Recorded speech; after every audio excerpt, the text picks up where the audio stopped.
Guntur chicken masala ఎప్పుడైనా తిన్నారా? ఇలా చేస్తే ముక్క కూడా మిగులుతారు. వెరైటీగా తినండి. ఎప్పుడూ ఒకే రకంగా చికెన్ చేసుకుంటున్నారా? అయితే రొటీన్గా కాకుండా వెరైటీగా తినండి. గుంటూరు చికెన్ మసాలా రిసైప్. చికెన్ అంటే చాలామందికి ఇష్టం ఉంటుంది.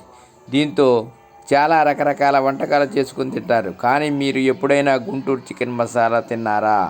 ఒకసారి ట్రై చేస్తే గిన్నె మొత్తం ఖాళీ చేసేస్తారు. దీనిని అన్నంతో లేదా సాంబార్ రసంతో కూడా సైడ్ డిష్గా తినవచ్చు. మరి ఇంకెందుకు ఆలస్యం? ఇందులోకి కావలసిన పదార్థాలు ఏంటి, తయారీ విధానం ఎలాగో ఇప్పుడు తెలుసుకుందాం.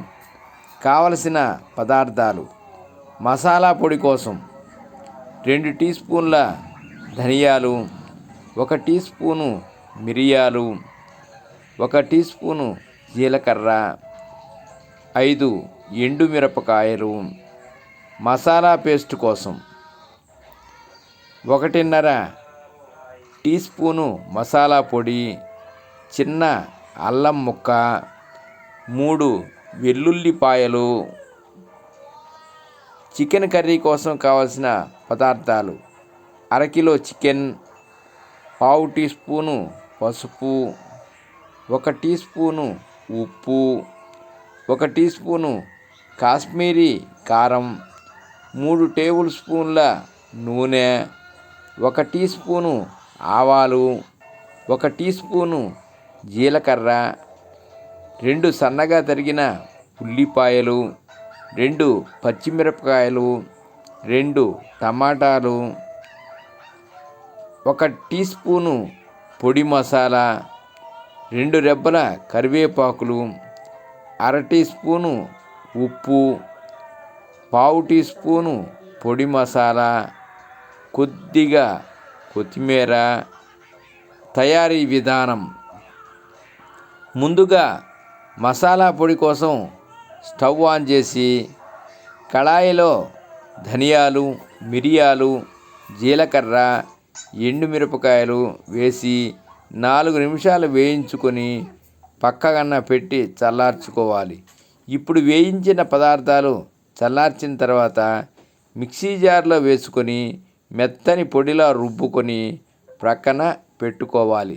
తర్వాత అదే మిక్సీ జార్లో 1.5 టీ స్పూను రుబ్బిన పొడి మసాలా, అల్లం ముక్క, వెల్లుల్లి రెబ్బలు, కొద్దిగా నీళ్లు పోసి మెత్తని పేస్టులా రుబ్బుకొని పెట్టుకోవాలి.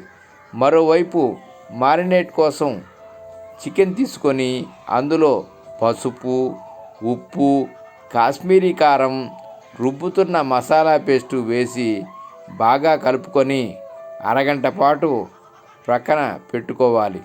ఇప్పుడు స్టవ్ ఆన్ చేసి ఓ కళాయి పెట్టి అందులో నూనె పోసి వేడి చేసుకొని ఆవాలు, జీలకర్ర వేసి వేయించుకోవాలి. తర్వాత సన్నగా తరిగిన ఉల్లిపాయ ముక్కలు, పచ్చిమిరపకాయలు వేసి 3 నిమిషాలు వేయించుకోవాలి. ఇప్పుడు మారినేట్ చేసుకున్న చికెన్ వేసుకొని కలిపి 2 నిమిషాలు వేపి టమాటా ముక్కలు వేసి కలుపుకోవాలి. కాసేపు అయ్యాక రుబ్బి పెట్టుకున్న పొడి మసాలా, కరివేపాకులు వేసి కలుపుకోవాలి. టమాటా ముక్కలు మగ్గిన తర్వాత అరకప్పు నీళ్లు, ఉప్పు వేసి కలుపుకొని మూత పెట్టి మీడియం ఫ్లేమ్లో 15 నిమిషాలలో మగ్గించుకోవాలి. ఇక చివర్లో మూత తీసి ఒకసారి కలిపి కాస్త పొడి మసాలా, కొత్తిమీర వేసి కలిపితే ఎంతో tasty Guntur chicken masala ready. Survey జనా సుఖినో భవంతు. ఓం నమః శివాయ. ఓం నమః శివాయ.